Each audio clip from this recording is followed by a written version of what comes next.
One U.S. state helped win World War II without firing a single shot. It helped build the atomic bomb. It shaped American electoral politics in ways that still play out today. And almost none of it was planned. None of it was designed by committee. None of it came from visionary leadership or some grand strategic plan. It all comes down to one thing: geography, a river, a mountain range, a desert, a glacier that collapsed 14,000 years ago. This is the story of Washington State, and how a landscape decided history not once, not twice, but 3 separate times, and how it is already setting up a fourth. 14,000 years ago, something broke. Not slowly, not gradually, not the way rivers carve canyons over millions of years in the way we usually picture geological change. This happened all at once, in hours. A glacier holding back an inland sea the size of Lake Erie gave way catastrophically. And what it released was not a flood in the ordinary sense. It was a wall, hundreds of feet high, moving across the landscape at highway speeds, in some estimates, up to 65 miles per hour. The force of it was greater than the combined flow of every river on Earth today. It tore through forests. It ripped soil down to bedrock.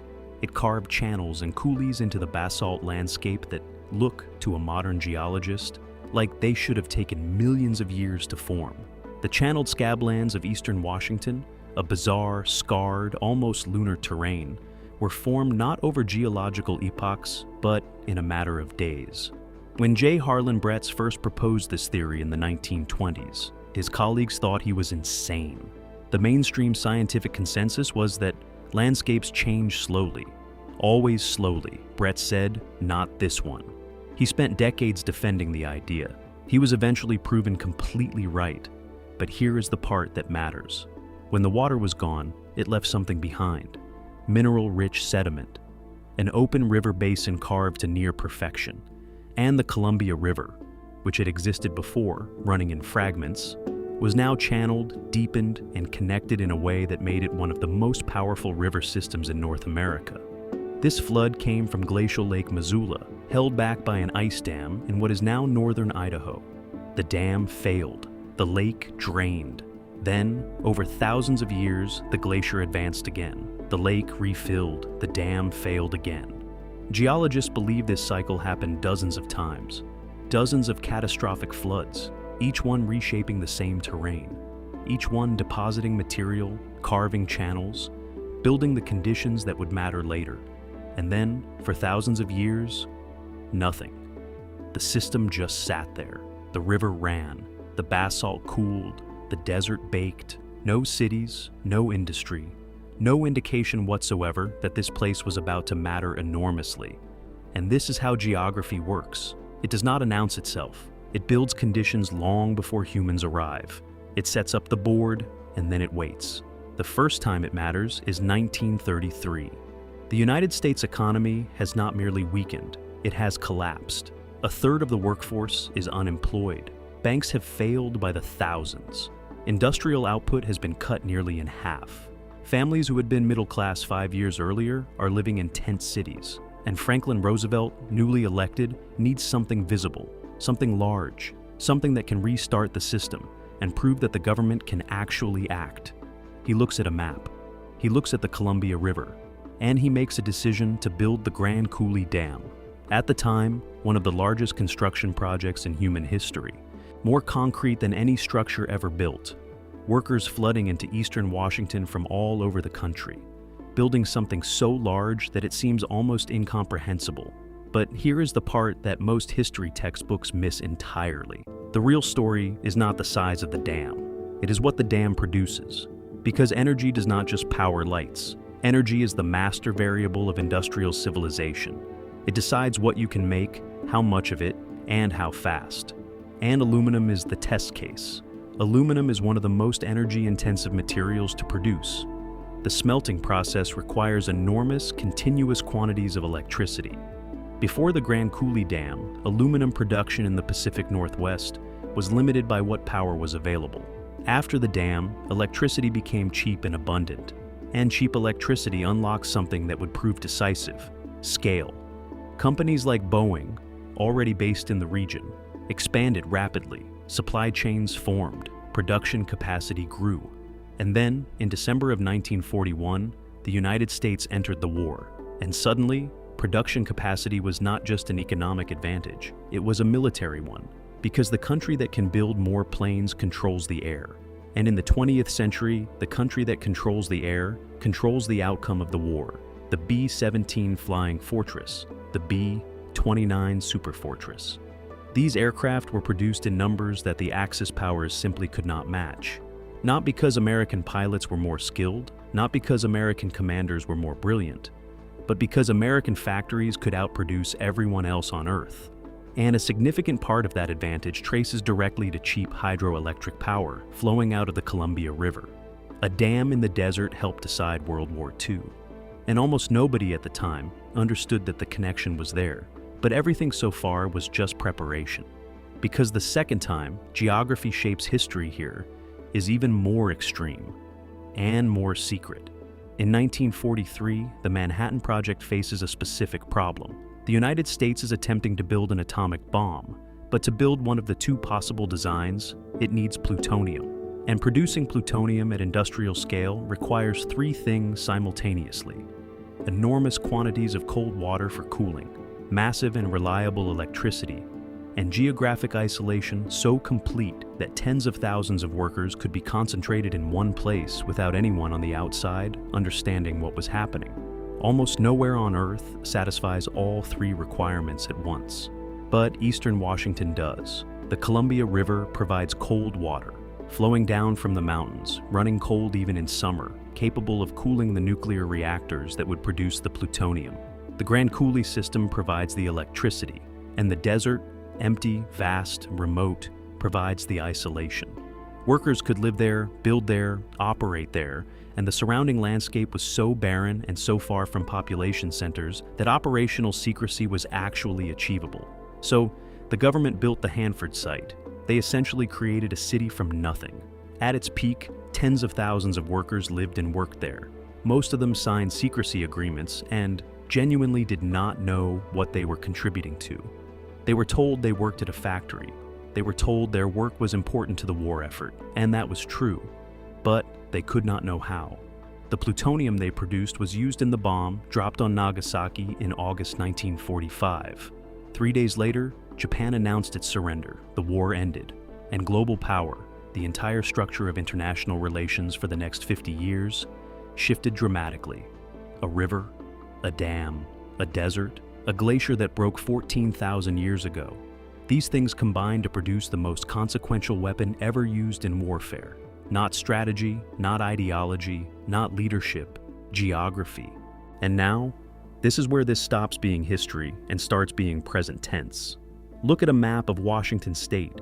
Running down the middle of it is the Cascade Range, a spine of volcanic mountains that splits the state into two completely different worlds. And this spine is not a minor geographic feature. It is a wall, a climate barrier so complete that the two sides of the state might as well be different countries. On the western side, moist Pacific air rises over the mountains, cools, and drops its water. It rains constantly, dense forests, deep green valleys, a temperate maritime climate that produces cities like Seattle, wealthy, dense, connected to global trade networks. The high-tech economy lives here. Amazon, Microsoft, Boeing's headquarters, the cultural institutions, the universities, the coastal liberal sensibility that dominates Pacific Northwest politics. On the eastern side, the mountains block that moisture completely. The air that descends on the eastern slopes is dry. The land becomes semi-arid. Agriculture takes over. Wheat, hops, apples, cattle. The cities are smaller, more spread out, more dependent on commodity prices and infrastructure investment. The culture is different, the politics are different, the identity is different. Two economies, two identities, one state, one set of borders drawn on paper that contains within it two fundamentally distinct places. And here is where most political analysis goes wrong. People look at the political divisions in Washington state and in dozens of states like it, and they see ideology, they see culture war, they see red versus blue as if it were a choice, a preference, something that could be voted away or talked away. But the division is older than any of the ideologies currently occupying it. The division is a mountain range, and mountain ranges do not respond to persuasion. Economic differences create political identities. Geographic barriers create economic differences. And those identities, once formed, become self-reinforcing. People move toward communities that reflect their values. Institutions form around local economic realities. And the mountains, silent and indifferent, keep doing what they have always done, blocking moisture on one side, drying out the other, producing the economic conditions that produce the political outcomes. You cannot vote a mountain out of existence, which means some divisions are not problems to be solved. They are conditions to be managed. And that is the third time geography decides the game before the players sit down. But there is one more layer, and this one is not finished yet. Mount Rainier stands at 14,411 feet. It dominates the skyline southeast of Seattle. On a clear day, you can see it from downtown. It is beautiful. It is enormous. It looks, to the untrained eye, like permanence, like stability, like a backdrop. It is not stable. Mount Rainier is an active volcano. It last erupted in the 19th century, but geologists classify it as one of the most dangerous volcanoes on Earth, not because of its eruption frequency, but because of what sits on top of it, more glacial ice than any other peak in the contiguous United States. And when Rainier erupts, not if, when, the primary danger will not be lava flows or ash clouds. It will be lahars, volcanic mud flows, a mixture of ice, rock, ash, and water that moves down river valleys at speeds that leave communities minutes to react. Not hours, minutes. The Puyallup River Valley, the White River Valley, the Carbon River Corridor. These valleys run directly from the mountain's flanks down toward the Puget Sound lowlands. They are also home to tens of thousands of people, communities that sit in the direct path of lahar, flows that scientists have mapped with precision. There are warning systems, evacuation plans, emergency protocols. The planning is serious and the scientists working on it are doing important work. But the window between warning and arrival can be extremely narrow. The pressure inside the mountain does not care about the planning. It is building at its own pace, on its own schedule, and it will release when conditions dictate, not when anyone is ready. And this is, in a strange way, the cleanest summary of everything this story has been about. Washington State did not choose any of this. No one voted on the location of the Cascades. No one decided that the Columbia River Basin should receive the runoff from the glacial floods. No one planned for the dam to enable aluminum production at exactly the moment that aluminum would become a decisive military resource. No one designed Eastern Washington to provide the precise combination of water, power, and isolation that a nuclear weapons program required. And no one arranged for a volcanic mountain range to split a population into two politically opposed communities. Geography created the conditions. The conditions decided what was possible. And the decisions that looked like choices were actually, in most cases, the only logical response to the terrain. And here is why this matters, not just as history, but as a framework for understanding the present. Because this is not just one state. This pattern is everywhere. Energy access has always determined who rises and who stagnates. River systems have always determined where cities form and which ones can trade. Mountain ranges have always determined which cultures develop separately and which ones merge. The control of resources has always preceded the control of politics. Geography does not cause history, but it constrains it. It eliminates certain possibilities and creates others. And the decisions that seem to come from ideas or values or leadership are often, at a deeper level, the product of the landscape those leaders inherited.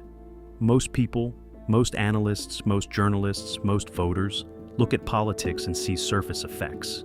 They see the arguments, they see the candidates, they see the movements. But underneath all of that, often invisible, sits the terrain, the river, the dam, the mountain, the desert, the glacier that broke 14,000 years ago and set something in motion that is still moving. The map has not changed. The river is still there. The dam is still there. The mountain is still there. And the pressure inside it is still building. The forces that decided history here are not finished. They are just between events, the way they always have been, building conditions, waiting for the moment, preparing the board for the next move. And when it comes, it will not announce itself. It never does.